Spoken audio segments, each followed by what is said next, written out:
Assalamualaikum warahmatullahi wabarakatuh. Jumpa lagi teman. Kali ini saya akan membawakan kisah dari Ed Bulan Purnama. Seperti apa kisahnya? Cari tahu di video ini ya. Spoiler aja nih, kisahnya itu ya. Ini ada oknum yang melakukan pesugihan dengan cara menumbalkan 100 wanita perawan. Seperti apa kisahnya? Mari kita berdoa dulu untuk masuk ke video ini.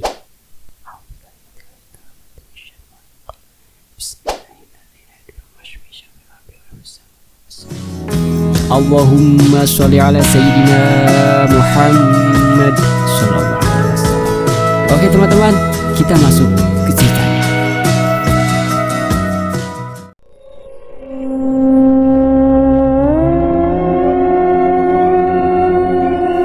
Para gadis yang tertidur pulas itu tak pernah menyadari jika jalur bus yang mereka tumpangi bukan menuju tempat yang mereka bayangkan, melainkan perjalanan panjang mereka menuju maut yang siap menjemput. Bus berhenti tepat di belokan hutan yang dulu Mbah datangi. Firasat Aki benar. Para gadis itu akan dibawa masuk ke hutan dan menjadi santapan makhluk hitam itu. Andai kamu tidak cerewet dan menceritakan semua ini kepada kakakmu itu, sudah pasti posisi Sabto akan menjadi milikmu. Ucap Mbah seraya Aki melihat Sabto masuk ke dalam hutan sendiri dan meninggalkan bus di tepi jalan. Aki diam. Dia tidak menjawab. Dia tersadar jika Mbah bukanlah orang sembarangan. Bukan orang kaya biasa yang selama ini orang-orang bicarakan.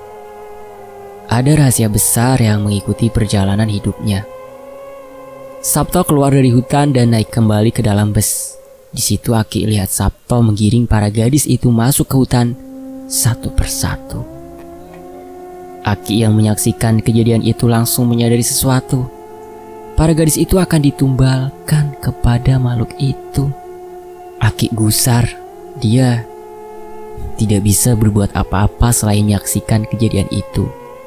Mbah Putri yang melihat gerak-gerik Aki geram seraya berkata, "Ayo turun, biar kau saksikan sendiri bagaimana ritual itu.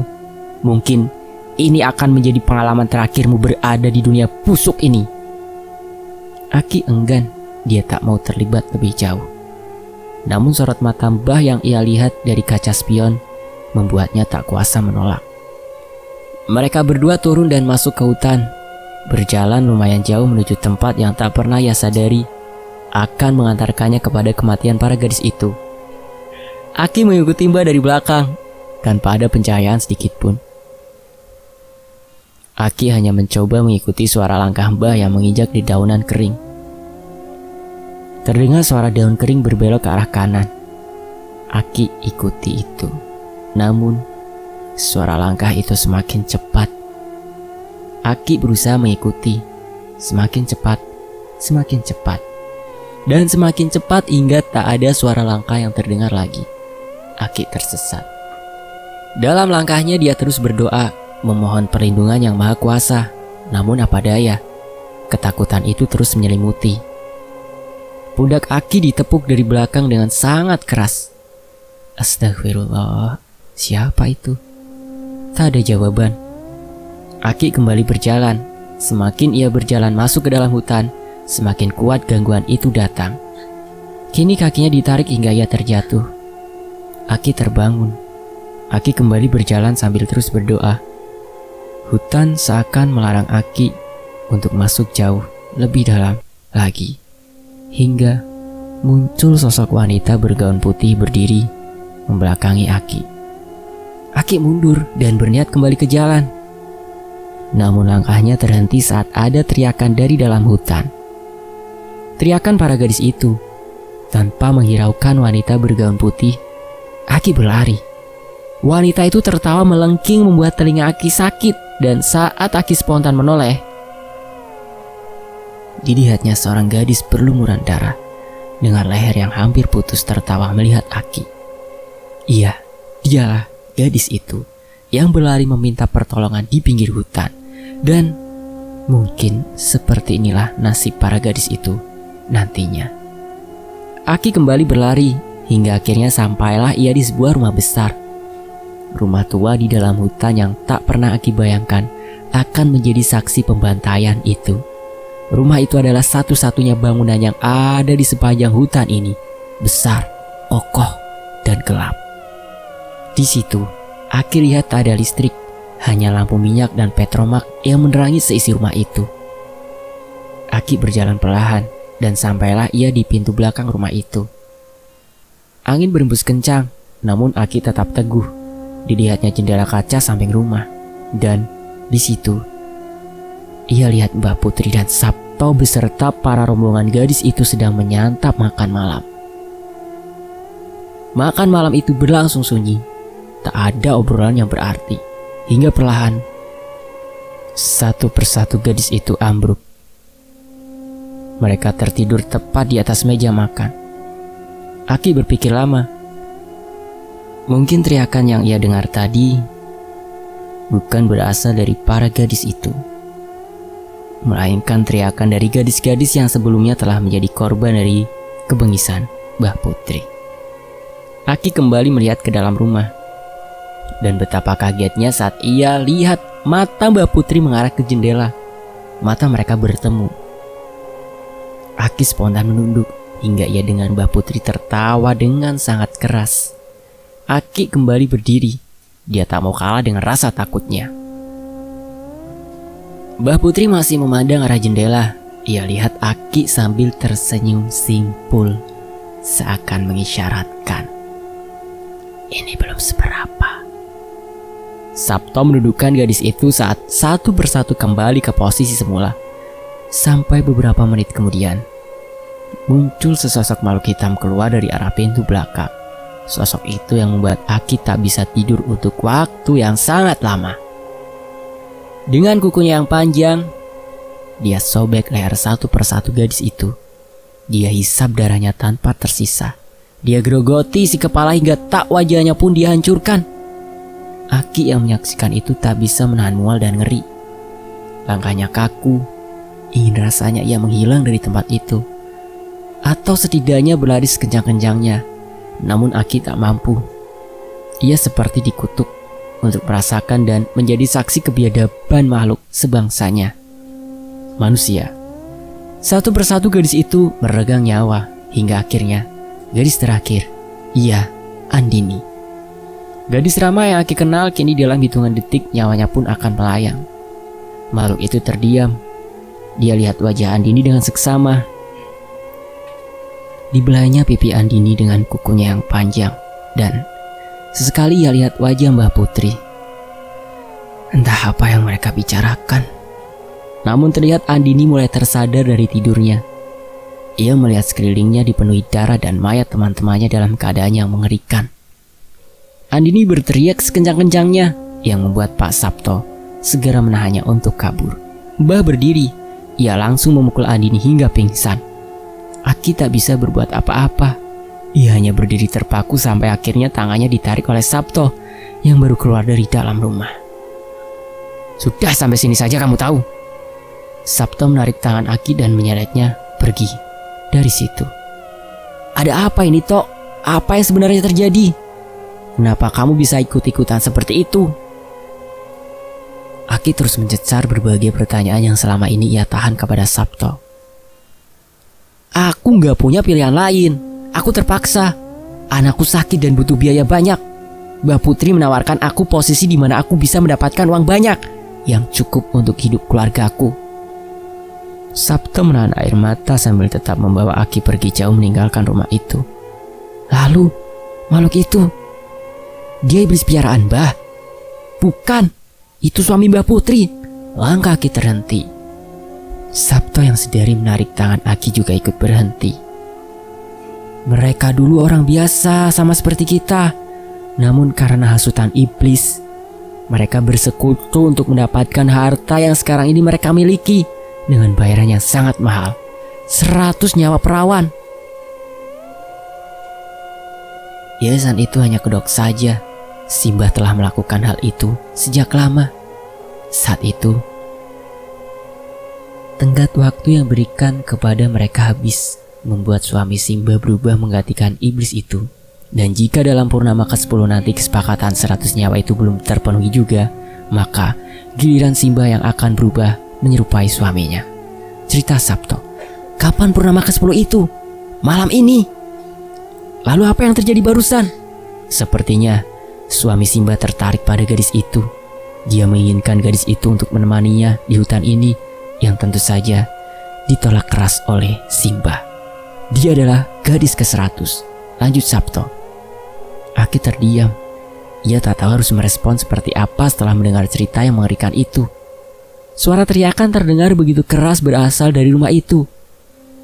Bukan suara Andini, melainkan suara Mbah Putri. Kamu cepat pergi dari sini, sembunyi sebisamu, dan jangan pernah muncul lagi di hadapan Simba. Sabto melepas pegangannya dan berlari kembali ke rumah besar itu. Aki yang terus mendengar teriakan itu berlari keluar hutan. Dia ingin cepat pergi dari tempat yang ia rasakan seperti neraka. Dan cerita Aki Tua berakhir sampai di sini.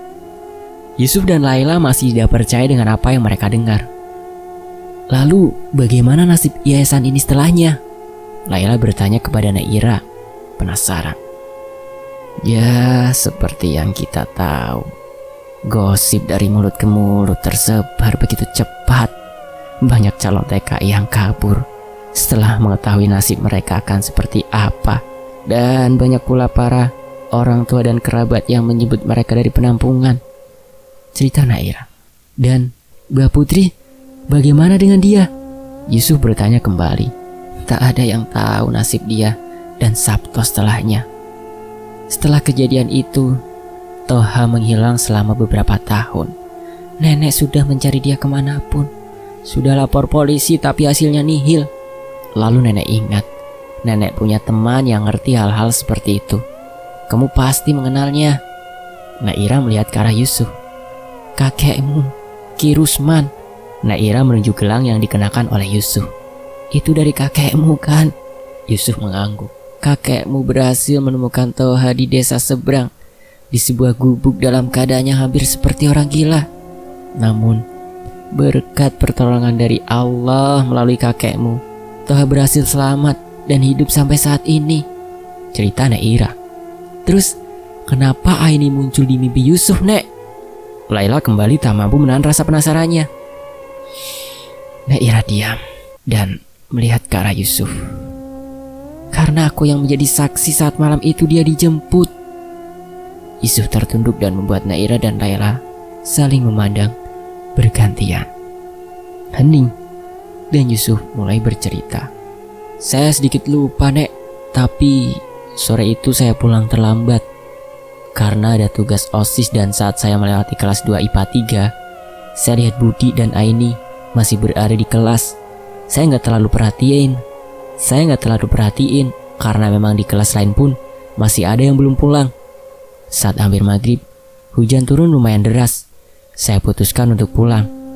Saat saya lari menuju halte bus, saya lihat Aini di sana. Saat ada mobil Kijang berhenti di depan Aini, dia naik sambil tersenyum. Saya pikir itu emang sengaja jemput dia. Tapi selang beberapa menit saya lihat mobil itu sudah nggak ada. Padahal seharusnya masih terlihat karena arah ke rumah Aini itu lurus dan lumayan jauh dari belokan. Yusuf berusaha mengingat kejadian yang dia lihat sebulan lalu itu. Itu Sabto. Aki Tua keluar dari kamar, membuat semua yang ada di situ melihat ke arahnya. Sudah lama ia mengincar gadis itu.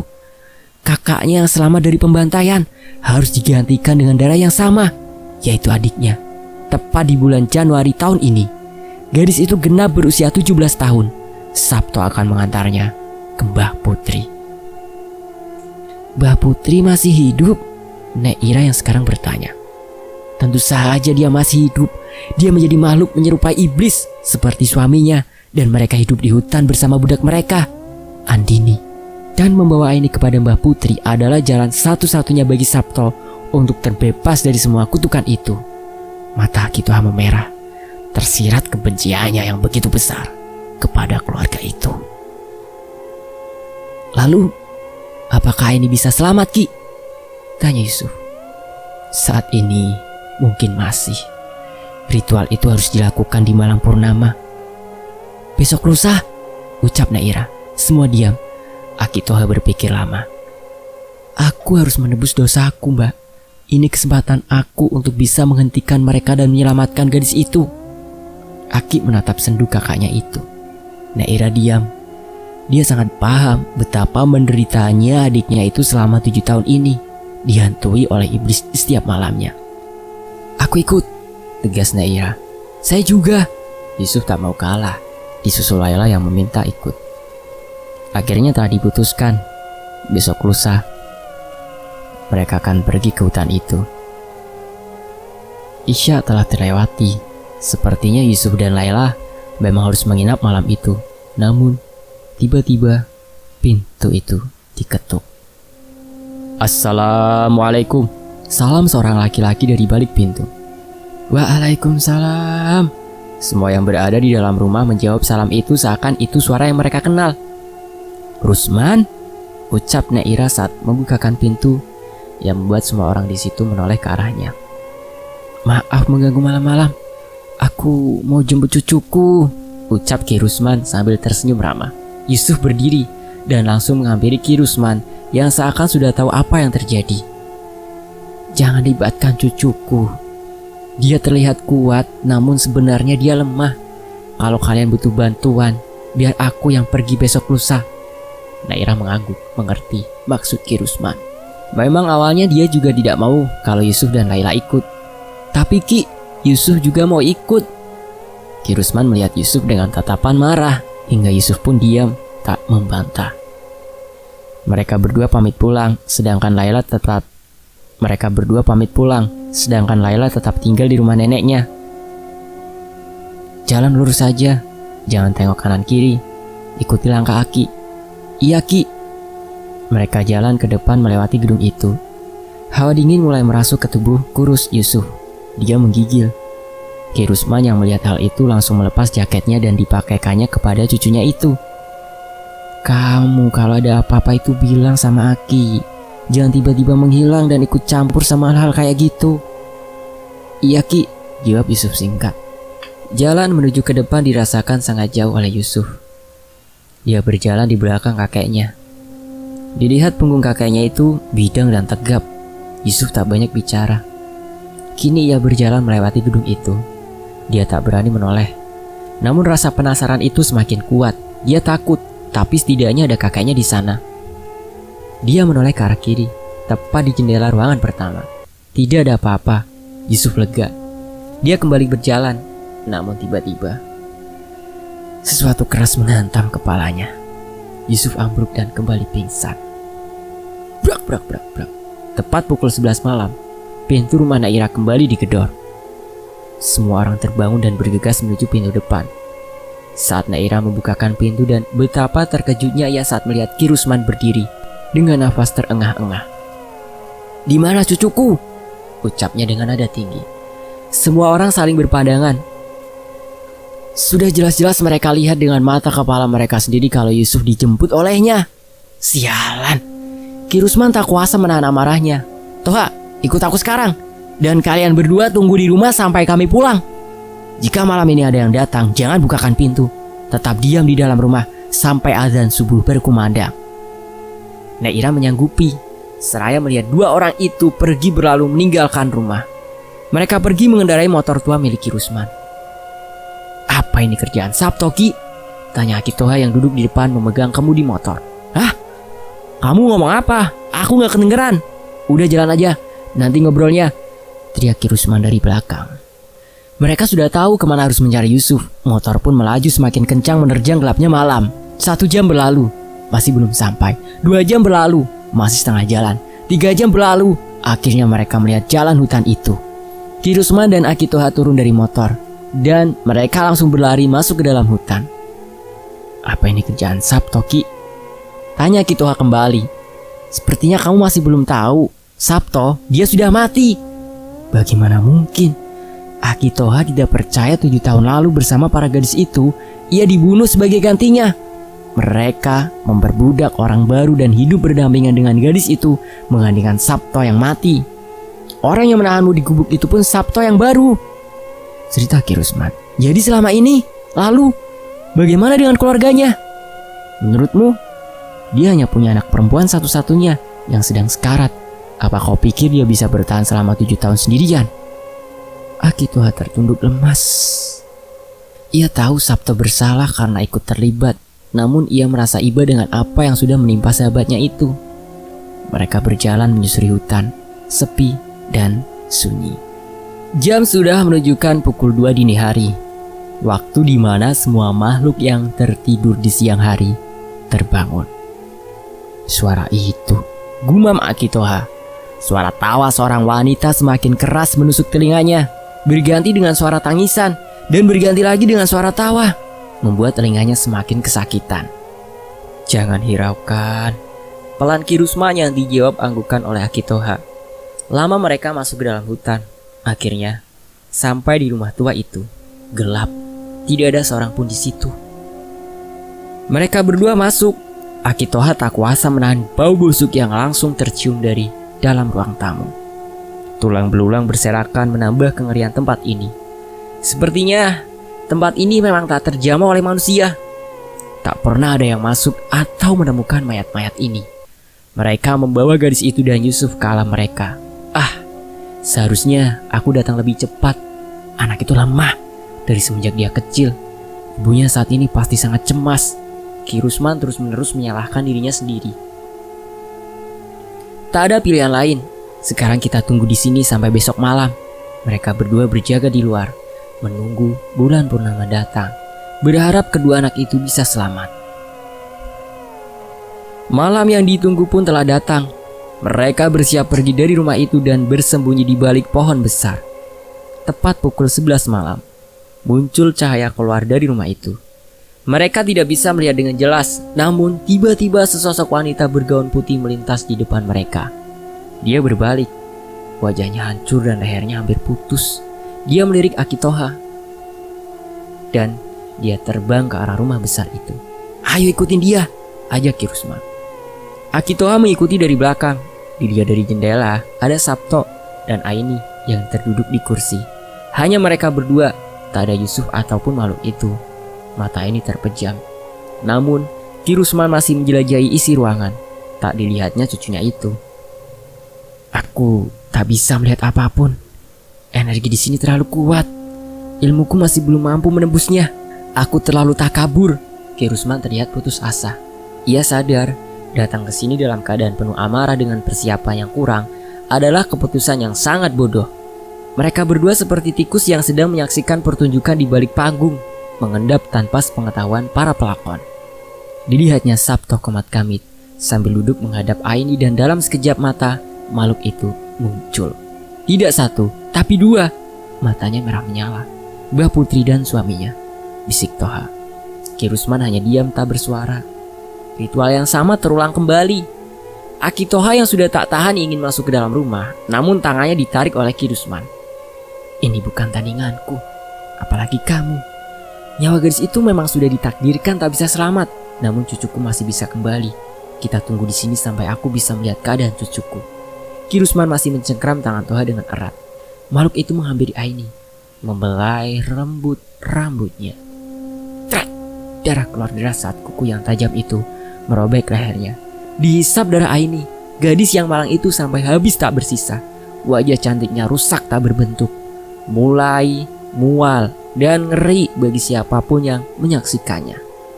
Aini kini hanya tinggal sebuah nama yang nantinya akan menjadi sebuah cerita. Lama mereka berdiri di balik jendela hingga akhirnya hal yang tak pernah mereka bayangkan terjadi. Perlahan, makhluk itu berubah kembali ke wujud aslinya. Suami Mbah Putri. Ia tertawa dengan keras, seakan kemenangan sudah ada di tangannya. Namun tidak dengan yang satunya. Dia masih berwujud seperti iblis itu. Mbah Putri tidak berubah. Suaminya tersenyum melihat ke arah iblis itu.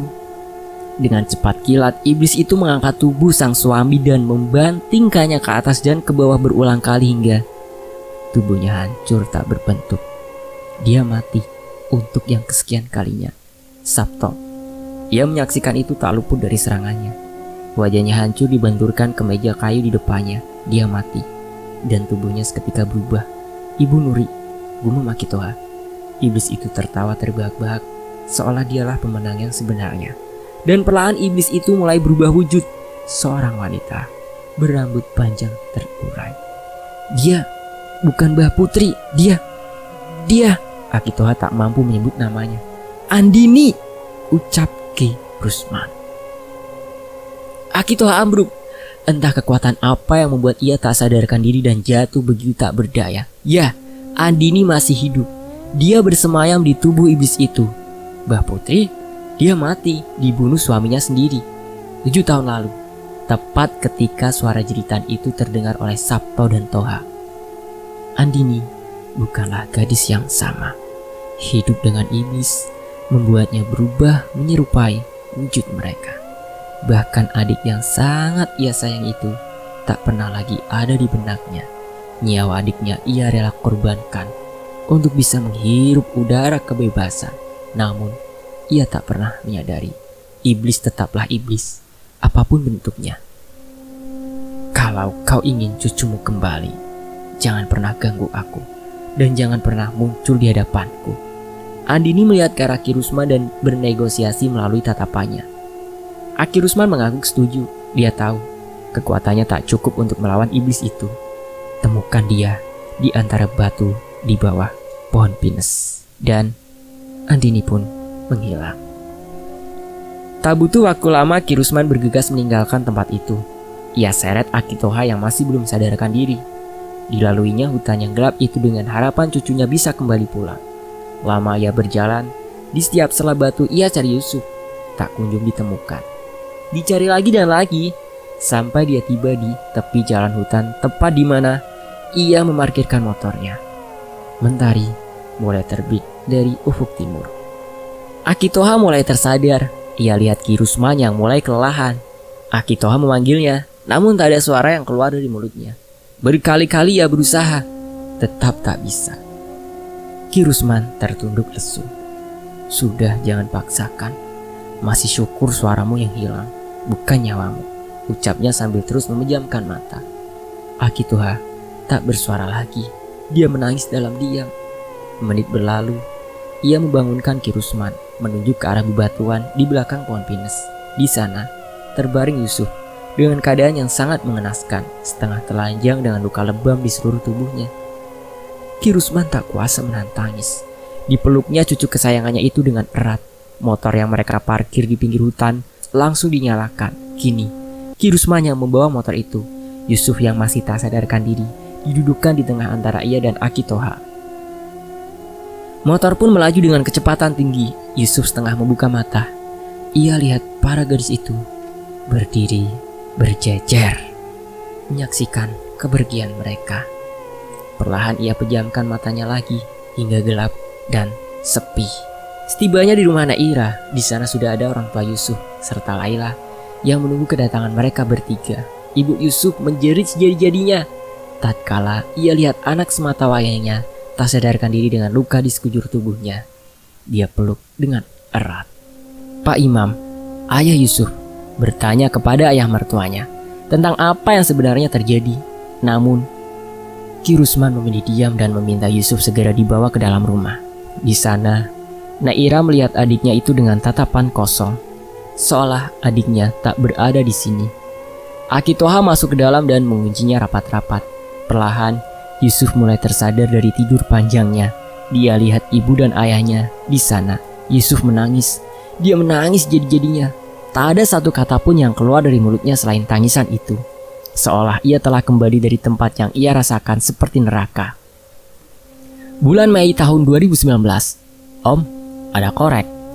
Tanya anak SMA itu tanpa basa-basi kepada seorang lelaki yang duduk di halte bus.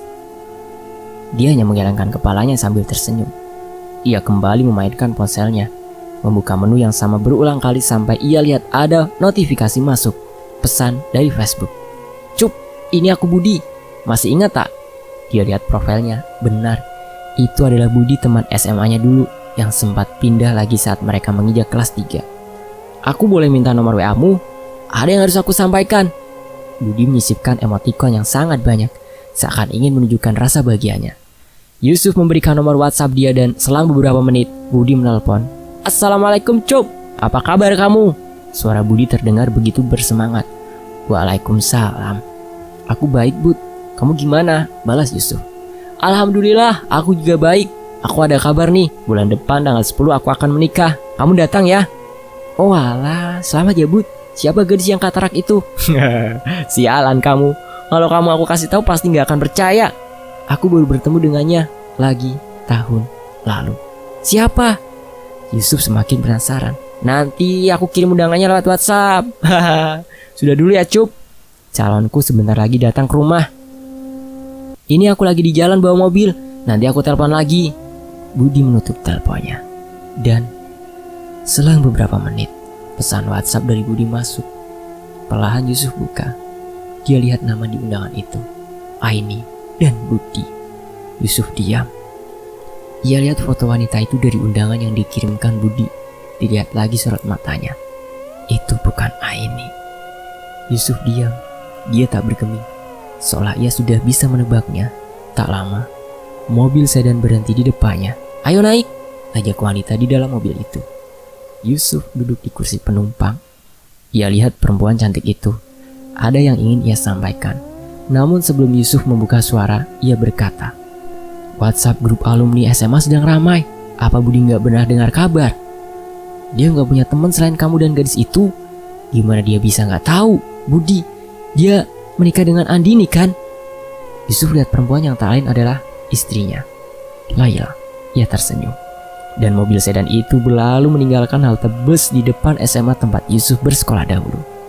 Meninggalkan bayangan seorang gadis cantik yang tersenyum memandang kawan lamanya dari kejauhan. Selesai. Admin undur diri dan wassalamualaikum warahmatullahi wabarakatuh. Terima kasih bulan purnama.